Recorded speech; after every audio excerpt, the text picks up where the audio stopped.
Hello, my Nerdy-Nawg-Dawgs. This is week 3, day 2 of our Writers Workshop Summer School.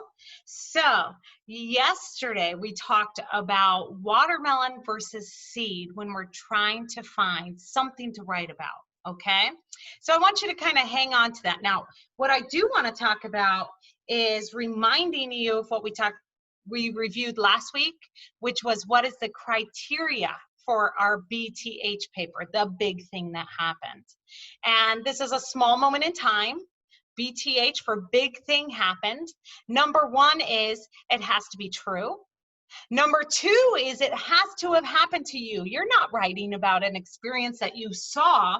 You're writing about something that happened specifically to you. Number 3, it has to showcase some emotion.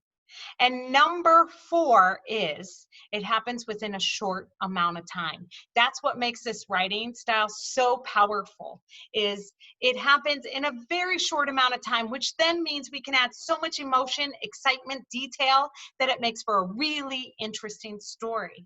So this last week, to prepare for this style of writing, we did some collections on our feelings and different emotions that we could write about. If you remember, I had the feeling so sad, my heart hurt when my kitty died. I also told the story of my shock. I thought I was pregnant with my first child, so excited by that, and then the doctor said, "Oh, here's the second heartbeat." Holy shock.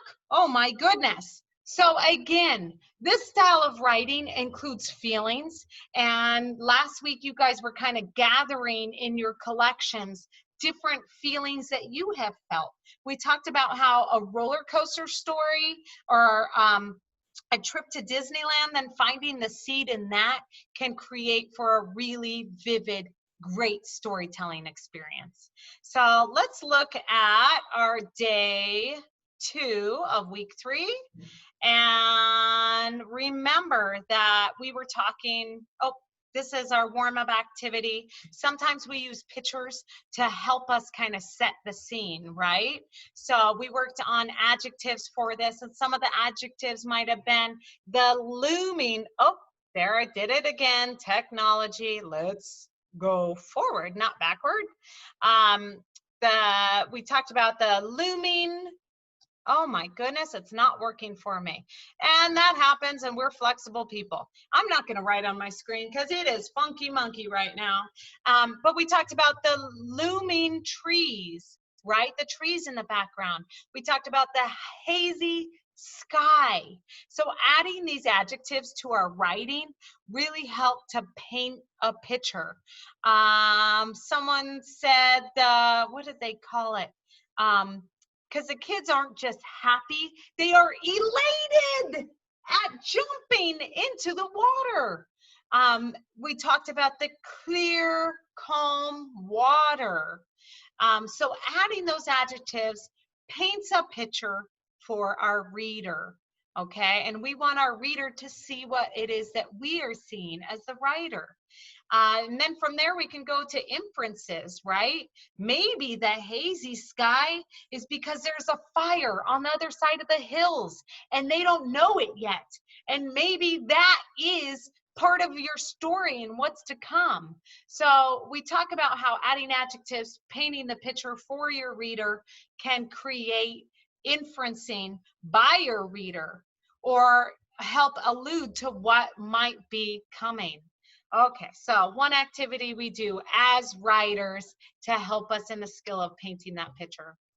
Then yesterday, we had talked about picking a seed from a watermelon. And one of our friends said that they went on Splash Mountain, right? And so the watermelon was maybe visiting Disneyland, if you can read my writing there. So that's a watermelon. It's a different type of story. You might tell the story from your excitement in going to Disneyland and you're driving there in the car, then you're waiting in line, and then you get in through the big gates and you go on Space Mountain and you go on the Matterhorn. Okay, so that's more of a novel. That's a watermelon style of storytelling. We're looking for the seed. So I want you coming up with one big event, something that you recall from your trip to Disneyland that was so grandiose and exciting. And for my friend who chose Disneyland, it was actually on the log ride. And why he chose that is because he remembers how exhilarating it was to get splashed at the end, and how proud of himself for going, how proud he was of himself for going on the ride, because he was a little nervous about it, right? And so he's going to start his story with that seed. The moment he is on the log ride, about to go down the hill. He's excited. There's exhilaration there. There's lots of emotion. And then at the end, there's a whole resolution. He felt proud of himself, right? A little mad that he was wet. But again, good stories have emotion. They draw in the reader, okay? My story that I'm going to choose to share with you was from my trip to Costa Rica, and I've already talked with you guys about that.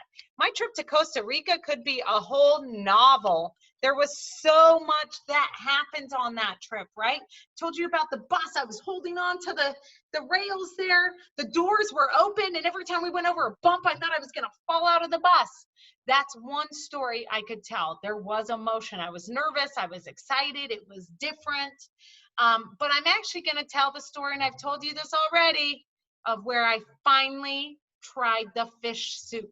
I was resistant. I wasn't wanting to eat it, and it kind of set the tone for the whole rest of my trip.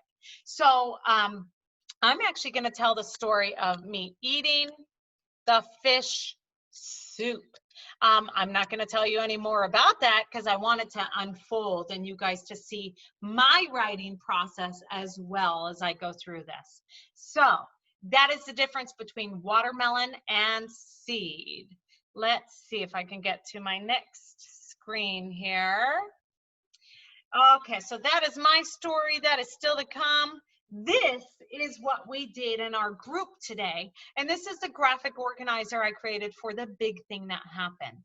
Okay, here's what's really important is we actually start in the middle.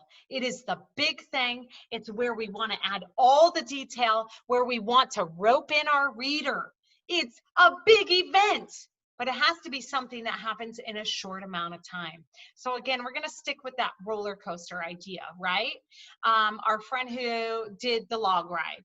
So the big event happens when he is sitting on that log ride. Here he is, and he's about to go down the hill.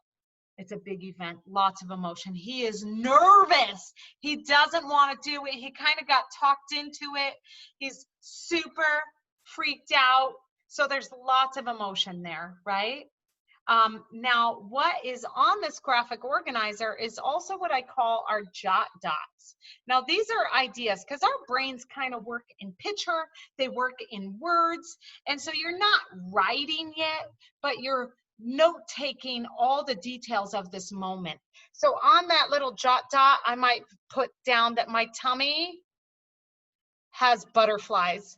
I am nervous, right? Super nervous before I go down this hill. I might also put down that I want to put my arms up. This is one detail he might remember, that he wanted to put arms up, but he was nervous. So he kind of put his arms up like this. Oh, good. Yeah, I'm cool. I'm cool. I can do this. Maybe what he hears is yelling from the people before him. So you want to write down all these details. You want to draw a picture in that first box. You also want to write down details that you remember from your event, right? If it was a big thing, if it caused lots of emotion, then it's definitely something you'll remember, okay? That is your step one. Draw the picture, write your jot dots.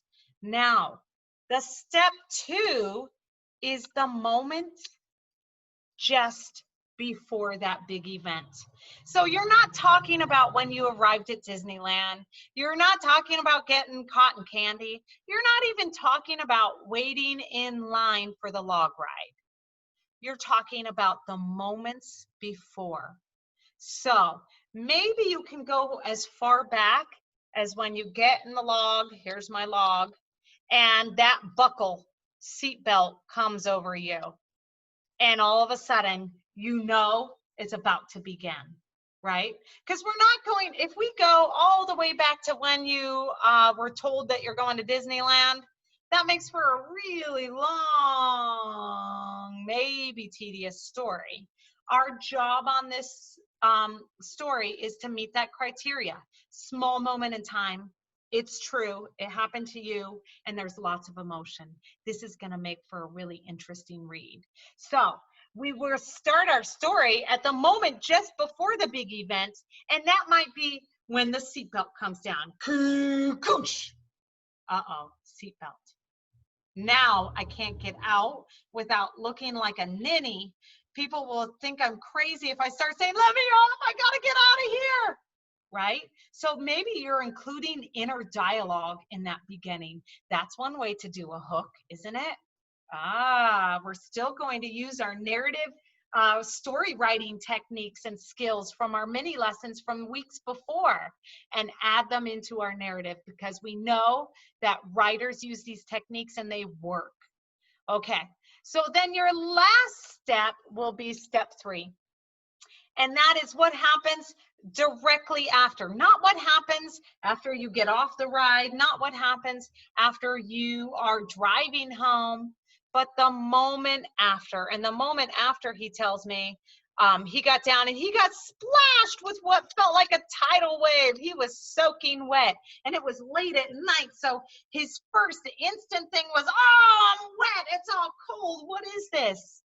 And then he started thinking, oh, cool, man, I did it. I did it. Yes, that felt good. I faced my fears.